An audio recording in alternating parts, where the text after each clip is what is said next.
জীবনে আমরা অনেক সময় খুব তাড়াতাড়ি সিদ্ধান্ত নিয়ে ফেলি, ভেবে বসি যে শুধু আমাদের পথটাই সঠিক আর অন্যের ভিন্ন মত মানেই ভুল। কিন্তু আসল সত্যি হলো, জীবনের সমস্যারও অনেক সমাধান থাকে। তাই আগে না বুঝে কাউকে ভুল ভাবা কিংবা তার কথা অবহেলা করা, এটা আমাদের নিজের শিক্ষার পথে সবচেয়ে বড় বাধা হয়ে দাঁড়ায়। আজকের গল্পে আমরা দেখব কিভাবে একটি ছোট্ট মেয়ে তার সরল উত্তরের মাধ্যমে আমাদের শিখিয়ে দেয় ভিন্নভাবে চিন্তা করতে আর বুঝতে সাহায্য করে যে অন্যের দৃষ্টিকোণ ভুল নাও হতে পারে। আসুন মন দিয়ে শোনা শুরু করি এই গল্পটি, কারণ এর ভেতরে লুকিয়ে আছে জীবনের জন্য এক অমূল্য শিক্ষা। এক সময় ছোট্ট একটা সুন্দর গ্রাম ছিল। সেই গ্রামে থাকত জুই নামের এক মেয়ে। জুই ছিল ভীষণ চঞ্চল আর প্রাণবন্ত। সারাদিন বন্ধুদের সঙ্গে খেলাধুলা করে কাটাতো। কাঁধে তার ছোট্ট ব্যাগ, সেটার মধ্যে বই খাতা ভরে রোজ সে স্কুলে যেত। স্কুলে যাওয়াটা জুই খুব উপভোগ করত, কিন্তু একটা ব্যাপারে তার বেশ সমস্যা ছিল, অঙ্ক। অঙ্ক করতে গেলেই তার মাথা জট পাকিয়ে যেত। এমনকি 10 থেকে ছোট ছোট যোগ বিয়োগ করতেও সে আঙুল গুনত। এই বয়সে বাচ্চাদের এমনটা হওয়া স্বাভাবিক, কিন্তু অন্য বাচ্চারা যখন খুব দ্রুত অঙ্ক শিখে নিচ্ছিল, তখন জুইয়ের পরিবার একটু চিন্তায় পড়েছিল।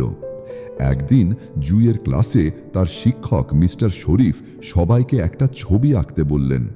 এটা ছিল বাচ্চাদের সবচেয়ে প্রিয় কাজ।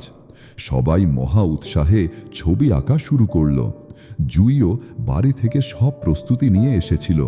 সে খুব মনোযোগ দিয়ে আঁকছিল। অঙ্ক তার দুর্বল দিক হলেও আঁকা ছিল তার সবল দিক। সত্যি বলতে ক্লাসের মধ্যে সেই সবচেয়ে ভালো ছবি আঁকতে পারত। ছবি আঁকা শেষ হলে মিস্টার শরীফ এক এক করে সবার খাতা দেখলেন। কেউ এঁকেছিল তার বন্ধুকে, কেউ এঁকেছিল হাঁস, আবার কেউ বা বিচিত্র সব জিনিস এঁকেছিল। ছোট বাচ্চাদের ছবি আঁকার সীমাবদ্ধতা তিনি বুঝতেন, তাই তিনি সবাইকে উৎসাহ দিলেন।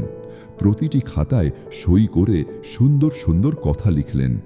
জুইয়ের খাতায় লেখা ছিল, শাবাশ জুই, দারুণ কাজ করেছ, তোমার ছবিটা সত্যি খুব সুন্দর। লেখাটা দেখে জুইয়ের মন আনন্দে ভরে গেল। সে মনে মনে ভাবল, এই ছবিটা তার মাকে দেখালে তিনি কত খুশি হবেন। ক্লাস শেষ হতে না হতেই সবাই ছুটল বাইরে, কেউ ক্যান্টিনের দিকে, কেউ বা খেলাধুলার দিকে। জুই টিফিন নিয়ে এসেছিল ঠিকই, কিন্তু একা একা খেতে তার ভালো লাগতো না, তাই সেও বন্ধুদের সঙ্গে গেল।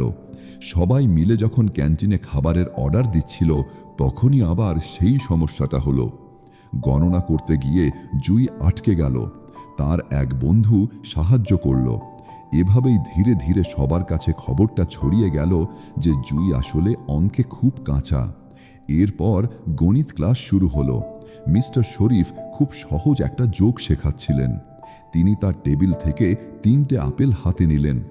এরপর বাচ্চাদের দিকে তাকিয়ে জিজ্ঞেস করলেন, আচ্ছা বাচ্চারা, ধরো আমি তোমাদের একটা আপেল দিলাম, তারপর আর একটা, তারপর আরও একটা, বলো তো মোট কয়টা আপেল হবে? সবাই একসঙ্গে উত্তর দিল। কিন্তু যখন জুইয়ের পালা এলো, সে আঙুল গুনতে শুরু করলো। কিছুক্ষণ ভেবে বেশ আত্মবিশ্বাসের সাথে হাসি মুখে বলল, 5টা স্যার। মিস্টার শরীফ খুব ধৈর্যশীল একজন মানুষ ছিলেন। তিনি ভাবলেন হয়তো জুই আপেল পছন্দ করে না, তাই ভুল উত্তর দিয়েছে।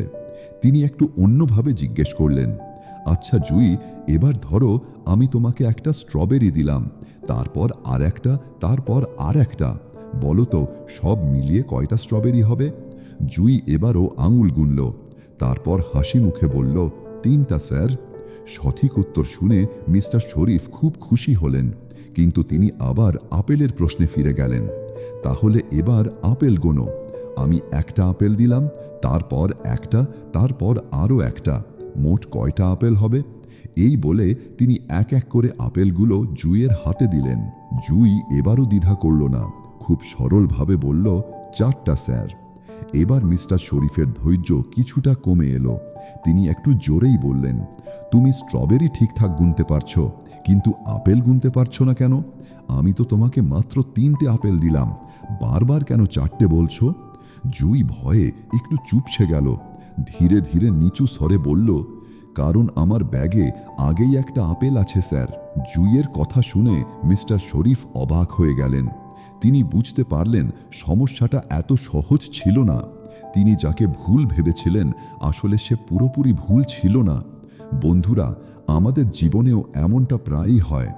অনেক সময় আমরা ভাবি আমরাই ঠিক, কিন্তু অন্য কারোর ভিন্ন মতো হয়তো পুরোপুরি ভুল নাও হতে পারে। হ্যাঁ, 5+5 = 10 হয়, এটা ঠিক, কিন্তু 6+4 অথবা 3+7 তো 10 হয়, তাই না? তাই কখনো এমনটা ভাববেন না যে শুধু আপনার পথটাই সঠিক। এই পৃথিবীতে অনেক পথ আছে, অনেক কারণ আছে, অনেক দৃষ্টিকোণ আছে। তাই কাউকে বিচার করার আগে তার কথাটা মন দিয়ে শুনবেন। আমার এই গল্পটি যদি আপনাদের ভালো লেগে থাকে তাহলে অবশ্যই লাইক, শেয়ার এবং কমেন্ট করতে ভুলবেন না। আপনার একটি কমেন্ট আমাকে আরও ভালো কাজ করতে উৎসাহ দেবে। ধন্যবাদ সবাইকে। আবার দেখা হবে নতুন কোনো গল্পে।